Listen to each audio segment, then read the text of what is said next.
പോകുന്നത് exempt പ്ലസിൻ്റെ features എന്തൊക്കെയാണെന്നാണ്.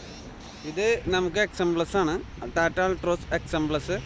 ഇതിൽ മെയിനായിട്ട് വന്നേക്കുന്നത് ഫ്രണ്ടിൽ നോക്കുമ്പോൾ മാറ്റമൊന്നുമില്ല, എക്സം പോലെ തന്നെയാണ് കാണുമ്പോൾ. നമുക്ക് സാധാ ഹെഡ് ലാമ്പ്സ് വരുന്നുണ്ട്, പ്രൊജക്ടർ ഹെഡ് ലാമ്പ്സ് ഇല്ല, അതുപോലെ തന്നെ ഫോഗ് ലാമ്പ്സ് ഇല്ല, പിന്നെ അതുപോലെ വീൽ കപ്സ് ഉണ്ട്. ഇതൊക്കെ സാധാരണ എക്സമ്മിൽ വരുന്ന ഫീച്ചേഴ്സാണ്. ഇതിൻ്റെ മെയിൻ അഡ്വാൻറ്റേജ് എന്ന് വെച്ചാൽ ഇൻറ്റീരിയറിലുള്ള 7 ഇഞ്ചിൻ്റെ ടച്ച് സ്ക്രീൻ, അതാണ് മെയിൻ അഡ്വാൻറ്റേജ് ആയിട്ട് പുതിയത് വന്നേക്കുന്നത്.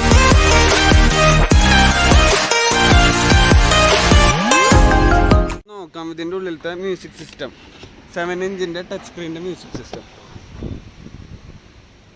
ഇതാണ് പുതിയ എക്സം പ്ലസിൻ്റെ 7 ഇഞ്ചിൻ്റെ ടച്ച് സ്ക്രീൻ, അതായത് ഫുൾ ഓപ്ഷൻ്റെ സെയിം സ്ക്രീനാണ് ഇതിൽ വന്നേക്കുന്നത്. പിന്നെ അതുപോലെ തന്നെ സ്റ്റിയറിംഗ് മൗണ്ടഡ് കൺട്രോൾസ് വന്നിട്ടുണ്ട്. പിന്നെ സാധാരണ പോലെ തന്നെ എക്കോ സിറ്റി ഡ്രൈവ് മോഡുകൾ.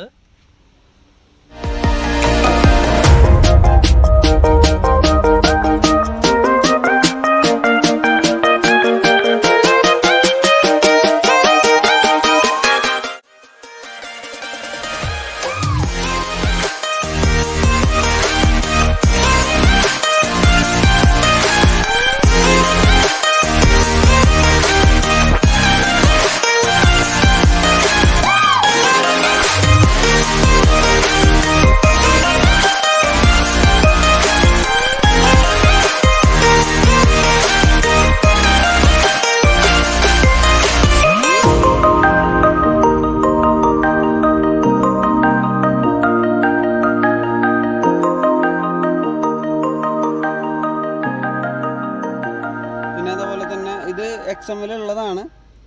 മിറർ അഡ്ജസ്റ്റ്മെന്റ് ഇതുണ്ട്. പിന്നെ കീ ഒക്കെ